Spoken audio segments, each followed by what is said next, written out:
Welcome. Today we're going to explore a science that, believe it or not, quietly shapes almost everything around us.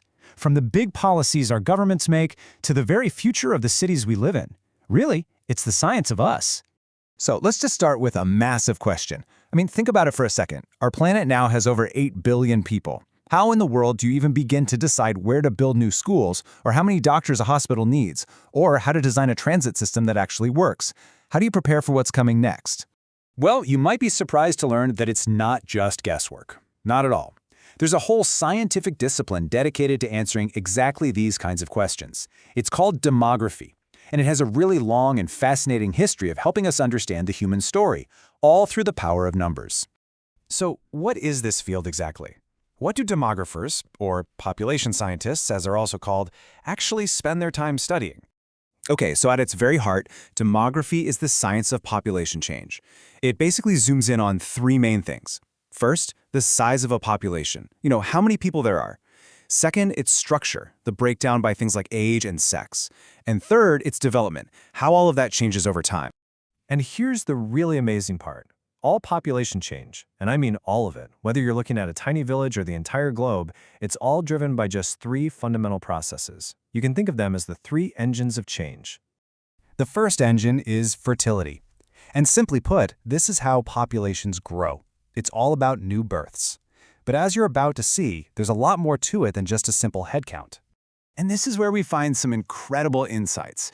You see, demographers study the patterns of childbearing, and for decades now, the big global story has been declining fertility rates. In a lot of countries, the rate is now below what's called replacement level, which is about 2.1 children per woman. That has absolutely massive implications for future economies and social structure. Okay, our second engine is mortality. This is the other side of the coin, right? It looks at how populations decrease through death. Studying mortality actually reveals one of the greatest success stories of the last 100 years, a huge, dramatic increase in global life expectancy. But it also helps us track new challenges, like the rise of chronic diseases. It's a crucial way to measure a population's quality of life and see how well our health systems are really working. And finally, our third engine of change is migration. This one is all about movement, people moving from one place to another, whether it's just across town or all the way across an ocean. Migration is fascinating because it changes the population in two places at the exact same time. It affects the community people leave behind and the one they join. It totally reshapes cities, economies, and cultures. So we've got these three engines: fertility, mortality, and migration. But to study them, scientists need data. A lot of it. So where on earth does it all come from?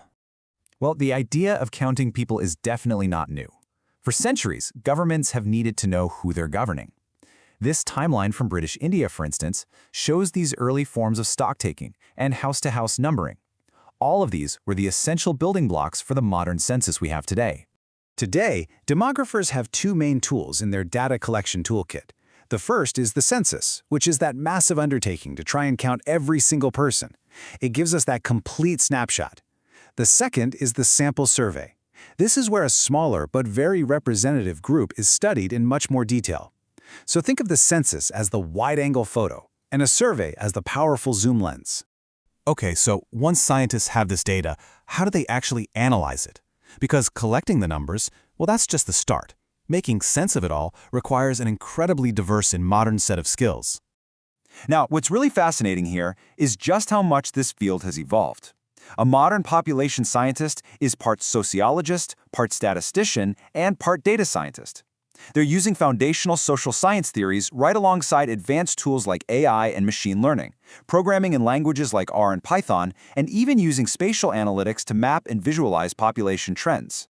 And all of this sophisticated analysis is guided by a very rigorous scientific process. It always starts with a clear question, involves reviewing what's already known, and then carefully collecting and analyzing the data to produce reliable findings that can then be shared with the world.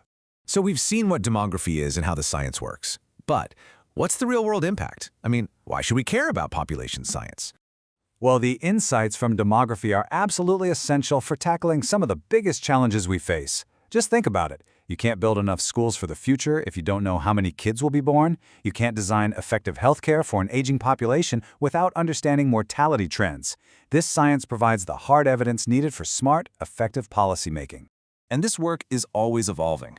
All around the world, specialized institutions like the one you see here are busy training a new generation of scientists, and they're equipping them with the cutting-edge skills they'll need to help us understand our shared human journey. And that leaves us with a final thought. Our world is in constant motion, facing huge challenges like climate change, rapid urbanization, and massive technological shifts. The vital work of population science is to help us understand these changes, which really makes you wonder, what will be the next great question it helps us answer?